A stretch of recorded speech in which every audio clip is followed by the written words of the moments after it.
महाडचे 14 तळे व नाशिकचे काळाराम मंदिर पुरुषांना खुले करण्यासाठी मोठा सत्याग्रह केला. त्यांना भारतीय राज्यघटनेचे शिल्पकार असे देखील म्हणतात.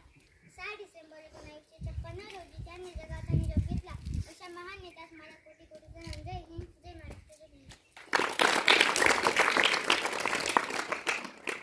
ते आटणार नाही, भीमाची आठवण कधी मिटणार नाही. अरे एकच जन्म काय, 1000 जन्म घेतले तरी आपल्याकडून बाबासाहेबांचे उपकार कधी फिटणार नाही. डॉक्टर बाबासाहेब आंबेडकर जयंतीच्या खूप खूप शुभेच्छा. डॉक्टर बाबासाहेब आंबेडकर लहानपणापासूनच हुशार व महत्वाकांक्षी होते. डॉक्टर बाबासाहेब आंबेडकर यांचा जन्म 14 एप्रिल 1891 रोजी मध्य प्रदेशातील महू या गावी झाला. त्यांच्या वडिलांचे नाव रामजी व आईचे नाव भीमाबाई होते. मी एवढे बोलून माझे भाषण संपवते. जय हिंद, जय महाराष्ट्र.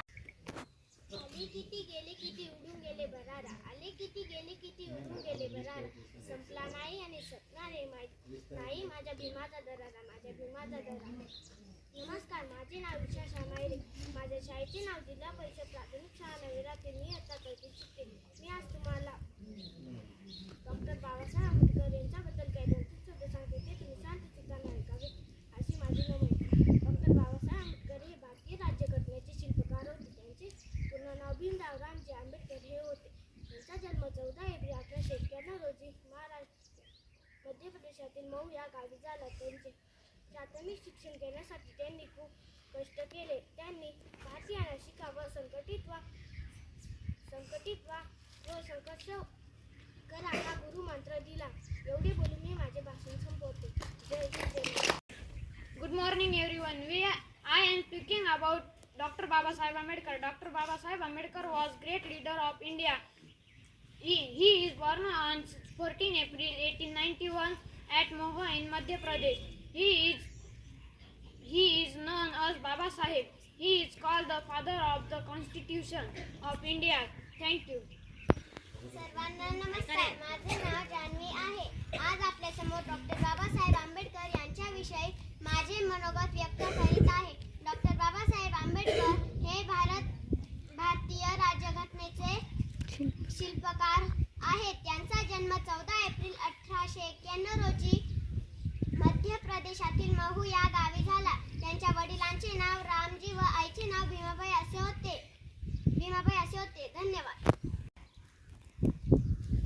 उपस्थित ग्रामस्थ, माझे सहकारी शिक्षक मित्र आणि विद्यार्थी मित्रांनो, आज आपण भारतीय घटनेचे शिल्पकार डॉक्टर बाबासाहेब आंबेडकर यांची जयंती साजरी करण्यासाठी आपण या ठिकाणी मोठ्या उत्साहाने उपस्थित झाला. डॉक्टर बाबासाहेब यांचा जन्म मध्य प्रदेशातील महू गावी झाला असं प्रत्येकाने वर्णन केलं. खरं तर ते महाराष्ट्रातले होते, पण मध्य प्रदेशमध्ये जन्म का झाला तर त्यांचे वडील सुभेदार होते. लष्करामध्ये सुभेदार असल्यामुळे त्यांच्या बदल्या भारतामध्ये कुठेही होत असेल आणि बाबासाहेबांच्या जन्माच्या वेळेस त्यांच्या वडिलांची बदली महू या ठिकाणी झालेली होती आणि म्हणून त्यांचा जन्म महू या गावी झाला. खरं तर लहानपणापासून अत्यंत कुशाग्र बुद्धिमत्ता, जे आपण म्हणतो की मुलाचे पाय पाळण्यात दिसतात, तसं बाबासाहेबांच्या बाबतीत म्हणावं लागेल की लहानपणी त्यांचे गुण पाहून हा मोठेपणी कोणीतरी मोठा होणार याचा अंदाजच त्यांच्या गुरुजींनी लावलेला होता. त्यांचं खरं आडनाव हे आंबावडेकर होतं, पण आंबेडकर नावांचे जे गुरुजी होते त्यांच्यामुळे त्यांचं नाव ते पुढे आंबेडकर म्हणून उदयास आलं. भारतात शिक्षण घेऊन परदेशात त्या काळात शिक्षण घेणं हे कठीण काम होतं. परदेशात जाणंच कठीण होतं, पण परदेशात शिक्षण घेऊन या भारतासाठी काहीतरी करावं ही त्यांच्या मनामध्ये तळमळ होती. बडोदा संस्थानामध्ये नोकरी केल्यानंतर त्यांनी भारताचा अभ्यास केला, लोकशाहीचा अभ्यास केला, इतर देशांचा अभ्यास केला आणि खरं तर त्यांनी सर्वात महत्त्वाची गोष्ट कोणती सांगितली तर शिका. या भारताची प्रगती अशी कुठल्याही पद्धतीने होणार नाही, शिक्षण हे सर्वात महत्त्वाचं आहे. आज आपल्याला कळतंय की शिक्षणामुळे माणूस किती मोठा होतो आणि म्हणून त्यांनी पहिला मंत्र दिला शिका आणि दुसरा मंत्र दिला संघटित व्हा. संघटित व्हा म्हणजे काय, एकत्र या. एकत्र आल्याने प्रगती होते कुठली, आणि जर तुमच्यावर अन्याय झाला तर संघर्ष करा, अशा प्रकारचं महामंत्र या महामानवाने दिला. खरं तर बाबासाहेबांचा एक जरी गुण घेतला, आपल्याला आता इतर गोष्टी करायची गरज नाही, घटनेचा काही अभ्यास करायची खूप गरज नाही, परंतु आपण जर शिकले तर आपल्याला सगळ्या गोष्टी आपोआप मिळतील.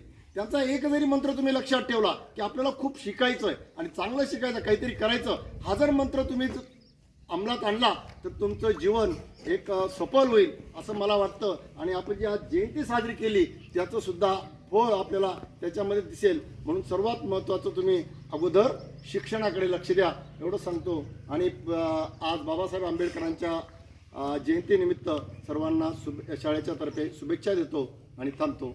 जय हिंद, जय